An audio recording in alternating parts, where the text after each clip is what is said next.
Doctor Hussain बशकोला की YouTube channel से आज हम आपसे मुखातिब हैं और हम ये एमटी कैट पे अपना वीडियो बना रहे हैं। ये हमारा 5वां वीडियो है और इससे पहले भी हमने ज़िक्र किया था कि एमटी कैट जो है वो पंजाब में यूएचएस ने अपनी रिज़ल्ट जो है वो अनाउंस कर दी है और बलूचिस्तान में भी इतना प्रॉब्लम नहीं है, लेकिन सिंध और केपीके में जो दो बड़े इल्ज़ाम है कि केपीके में है कि ब्लूटूथ इस्तेमाल हुआ है और सिंध में ये पेपर लीक हुआ है, जिसके लिए कमेटी ने भी ये कहा है कि इसको शायद सिंध में और केपीके में रिकॉन्डक्ट करना पड़ेगा और पीएमटीसी को एज ए होल भी इस सारे इशू को देखना पड़ेगा। तो आज मैं आपको पहले बताऊं कि जो पाकिस्तान की पॉपुलेशन है वो है 24 करोड़ 14 लाख 90,000 के करीब और इसकी जो ग्रोथ रेट है वो 2.55 या 2.5 है। इसका मतलब है कि एक फार्मूला के मुताबिक हम डबलिंग ऑफ द पॉपुलेशन लिखते हैं, उसमें हम 70 को डिवाइड करते हैं ग्रोथ रेट से। तो अगर 70 को आप 2.55 से डिवाइड करेंगे तो ये तकरीबन 30 साल में ये डबल हो जाएगी। इसका मतलब है आज जो डॉक्टर हम सिलेक्ट कर रहे हैं वो 24 करोड़ लोगों का इलाज नहीं करेंगे, वो तकरीबन जाके 2053 में ये 48 करोड़ लोग बन जाएंगे, यानी डबल हो जाएंगे जो अभी हैं। अगर उसको हम 5 साल दें और वो MBBS करें 4 साल और दे दें तो तकरीबन 6, 7, 8 साल अगर उनको एक्सपीरियंस में लगे तो भी जो पाकिस्तान की पॉपुलेशन होगी वो 24 करोड़ नहीं होगी, वो 35 करोड़ के करीब होगी।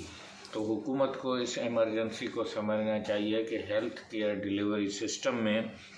हम अगर नए डॉक्टर नहीं देंगे तो हमारी पॉपुलेशन जो 2.5 ग्रोथ रेट से चल रही है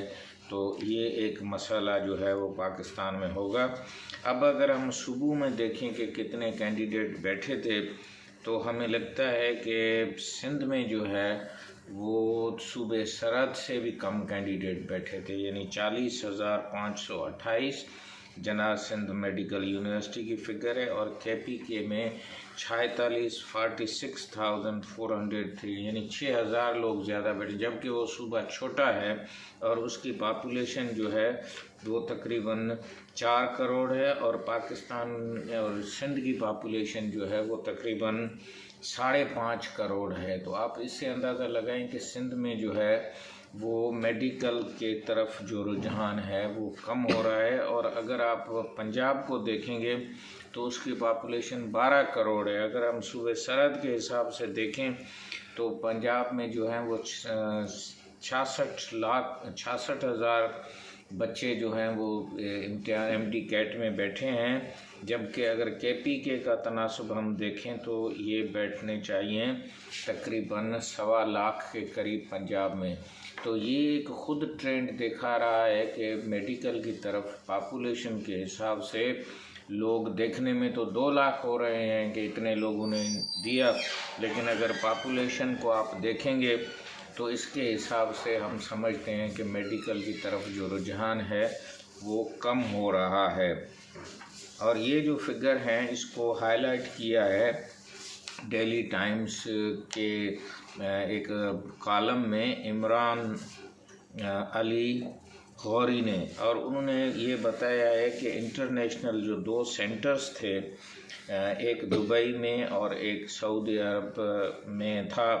तो दुबई में भी वहाँ पे भी 382 बच्चे जो हैं वो वहाँ पे दुबई में 185 और सऊदी अरब में 198 98 जो है वो बच्चे बैठे हैं। तो डॉक्टर के लिए और मेडिकल के लिए जो थ्रस्ट है, जो उसकी अट्रैक्शन है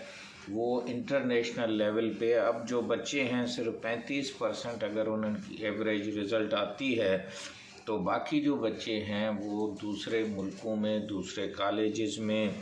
और एजेंटों के हाथ या किसी और सबब से पाकिस्तान से बाहर जाने की कोशिश करेंगे। ये ना सिर्फ हमारे हक़ में है और ना ही ये हमारी इकानमी इजाज़त देती है कि हमारे डॉलर्स जो हैं क्योंकि वो वहाँ फ़ीस जो है वो रुपीज़ में नहीं पे करेंगे, डॉलर्स में करेंगे। तो पहले भी हमारे पास डॉलर्स नहीं है, और ये जो बच्चे हैं वो जब बाहर जाके पढ़ेंगे तो लाजमी है कि जब वो वापस आएंगे तो उनको यहाँ की जो हेल्थ केयर सिस्टम है वो समझ में नहीं आएगा, और वो फिर वापस चले जाएंगे जहाँ से उन्होंने तालीम ली है। तो हमारी कोशिश होगी कि हम इस चीज़ को समझने की कोशिश करें कि मेडिकल में जो इंडक्शन है उसको आसान बनाया जाए। और एक तजवीज़ जो इमरान गौरी ने इसमें कॉलम में अपने में लिखी है कि पिछली मरतबा जब 8 साल 2005-6 से पहले हर यूनिवर्सिटी को इजाज़त होती थी, अपनी टेस्ट लेता था, मेरिट पे जो अच्छे बच्चे आते थे उसको वो दाखिला मिलती थी। मेरे ख़्याल में हमें उस तरफ जाना चाहिए। और वैसे भी बताया गया है कि MD कैट में तकरीबन 1 अरब से ज़्यादा जो है वो ट्यूशन सेंटर्स और ये MD कैट में इसका ख़र्चा आता है। तो हमारे पास जब पेट्रोल की इतनी महंगी है, एक दिन का अगर आप 2 लाख बच्चों की ट्रांसपोर्ट को भी और उनकी परेशानी को भी देखें तो लगता यही है कि रिकॉन्डक्ट की जगह पे हमें पूरा रिव्यू करना चाहिए, और बोर्ड की रिज़ल्ट पे और लोकल जो यूनिवर्सिटीज़ की टेस्टें हैं जो पहले भी होती रही थी। हम लोग भी डॉक्टर बने तो उस टाइम कोई टेस्ट नहीं होती थी, लेकिन हमने भी जो है FCPS किया, MBBS किया, और दूसरे जो कॉम्पिटिटिव इम्तिहान थे वो ना सिर्फ सिंध से पास किए लेकिन दूसरे सूबों से भी पास किए। तो प्राइवेट सेक्टर को जो तेज़ी से बढ़ रहा है उसकी सीटें तो अपनी जगह पे हैं, लेकिन गवर्नमेंट सेक्टर में जो मिसाल के तौर पे मीरपुर ख़ास का जो मेडिकल कॉलेज है उसका हमें 20 साल होते हो गए, सिंध गवर्नमेंट अनाउंस करती है, उसकी जगह भी है। और इसी तरह से अगर प्राइवेट यूनिवर्सिटीज़ में, जिसमें इसरा यूनिवर्सिटी में मैं काम करता हूं, तो यहाँ भी 150 बच्चों की इजाज़त है, जबकि इसमें गुंजाइश है कि यहाँ पे 250 बच्चे जो हैं वो दाखिल किए जा सकते हैं। तो हमें ना सिर्फ सीटें बढ़ानी हैं ताकि बच्चों को और उनको हम ज़्यादा मेडिकल की, लेकिन हमारे हेल्थ केयर सिस्टम के फ्यूचर, हमारी सेहत की ज़रूरतों को देख के भी पाकिस्तान मेडिकल काउंसिल और पाकिस्तान मेडिकल एसोसिएशन ने भी ये मुतालबा किया है कि जब आप फेयर इतने बड़े पैमाने में यूनिफाइड जो है वो टेस्ट कंडक्ट करने में मसाले आ रहे हैं तो आप इसको डिसेंट्रलाइज करें और यूनिवर्सिटियों पे, बोर्डों पे एतमाद बहाल करें। उम्मीद है डॉक्टर हुसैन गोशकोलाची की आज MD कैट की ये होगी। सिंध के जो कैंडिडेट हैं वो अभी वेट करें ताकि कमेटी का फ़ैसला, और KPK में भी रिकॉन्डक्ट का फ़ैसला होने वाला है। खुदा हाफिज़।